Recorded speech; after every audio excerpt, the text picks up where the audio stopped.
Good morning and welcome back to Dr. Logic Awkwardly Does Logic. Today we're going to talk about alternative axiomatic bases, which is just a complicated way of expressing a fairly simple fact, which is that our system K that we've introduced, we gave one modal axiom and a couple of rules of inference and then said system K is the set of theorems that you generate from this axiom K. However, this particular axiom and this particular set of rules that we chose isn't the only thing that gives us that same set of theorems. So there are two ways of thinking about logic. You can either think about it as the axiomatic basis. So what are your basic starting points and your building blocks and your tools for generating new theorems? Or you can think of it as the set of theorems. And we had been kind of going back and forth between the two and treating them as interchangeable. And that's fine if every different axiomatic basis gives rise to a different set of theorems. But it doesn't. Now, you may be familiar with different axiomatizations of propositional logic. You can take different sets of tautologies as basic and then show that the other ones can be derived from them. The same is true with propositional modal logic, unsurprisingly. So this is actually more interesting later on when we have multiple different axioms that we're looking at and we're looking at them in combination. And sometimes we might have different combinations of axioms that you might think are entirely distinct from each other, and yet they actually converge and give you the same set of theorems. And this is something interesting. But I'm just going to illustrate the concepts and the idea now by giving you two alternative axiomatic bases for the system K. So the easiest way to do this is if we've got place to do some comparisons of rules and axioms. So right now, our system K has as axioms all of propositional logic. I'm just not going to mention that anymore. We always have propositional logic in the background. But then we have the specific K axiom that if necessarily P implies Q, then necessary P implies necessary Q. And our rules of inference are modus ponens, uniform substitution, and the rule of necessitation, which says that if phi is a theorem, then sticking a box on the front of phi is also a theorem. Now, we derived other rules on the basis of these axioms and rules, but this is the core of what we have.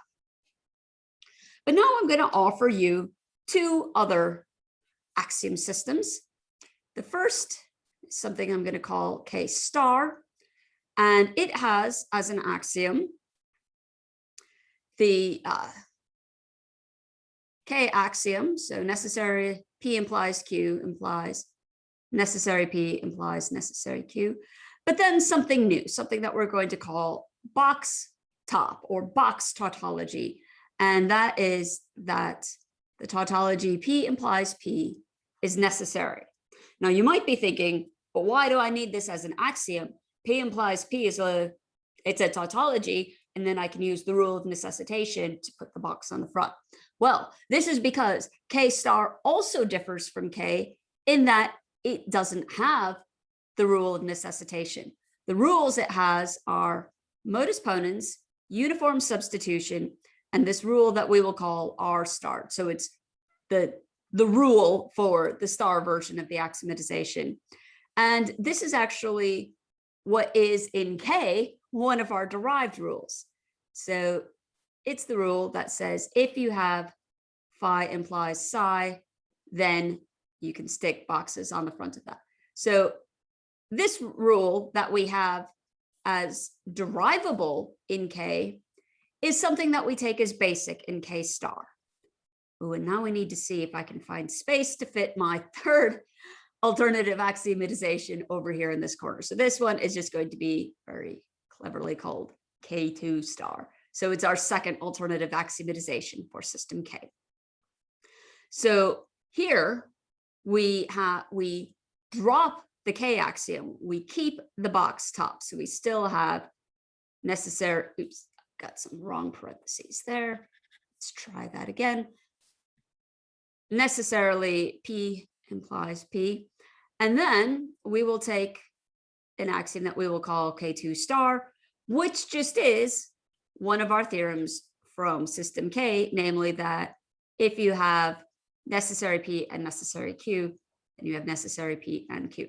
So we take what was, I think it's K3, and replace it for our K axiom. And then for our rules of inference, we again have modus ponens, uniform substitution, and R star. So basically the difference between K star and K2 star is that we drop the K axiom and replace it with something that is actually a theorem of K, but we take it as an axiom in K2 star. So the gist of all of this is that all of these systems, they all prove the same theorems. And the way that we show this is easy. You take any one of the systems, so like system K, and then show that the axioms of the other systems are derivable as theorems in the first system, and that any of the rules that you have in the other system are derivable as derived rules in it. So any axiom in the second system is a theorem of the first system. Any derivable rule in, or any basic rule in the second system is a derivable rule in the first. That's what you need to do. Now, if we take K as kind of the foundational one, it's easy to see how K star and K2 star follow from K, because I've already given you a verbal description of how we would prove the axiom box top. We already have the rule of R star, and K2 star is already theorem of K, so it's done. So what we would need to do is we would need to start from K star or K2 star and show that you can get the other things, for the other systems from that one. So kind of what we need to do is show these following facts. We need to show that from, let's see, modus ponens, uniform substitution, box top, and R star, you can prove as a derived rule uniform necessitation. So this shows that if you have K star, you can get K, but also that if you have K2 star, you can get K, because, or sorry, no. This just shows you that from K star, you can get K. But then you also need to show that K2 star is a theorem of K, which, as I've said, we already have shown. And K is a theorem of K2 star. That is something that is, so that's something that's new that needs to be proven. This is something that's new that's need to be proven. And then we also need to show that N is a derived rule in K2 star. So we've already done that because I've shown you that in a previous video. These last three, showing that from modus ponens, substitution, box top, and R star, you can prove as a derived rule, rule N. Once you've got that, then you can move to K2 star and show that, well, if you can prove K in K2 star, then basically you've shown everything that you need for K star, and K star will allow you to derive N. So if you do this one first, and then this one, number 3, that N is a derived rule of K2 star, will come for free.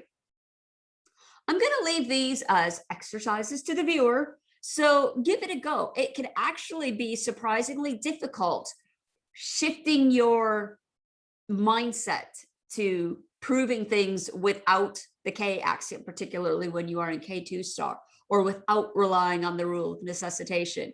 So it's a good exercise. It's a nice little kind of tricky way of getting your mind out of the rut of working in system K as we've axiomatized it. And this is good practice because in just a little bit, we're going to start talking about different systems. Next time though, I'm going to talk to you about a distinction that we can make in the types of rules that systems have. So we've talked a lot about derived rules, but these can be contrasted with another type of rule called admissible rules. So join me next time to hear more about them. Until then, take care. See you later. Cheers.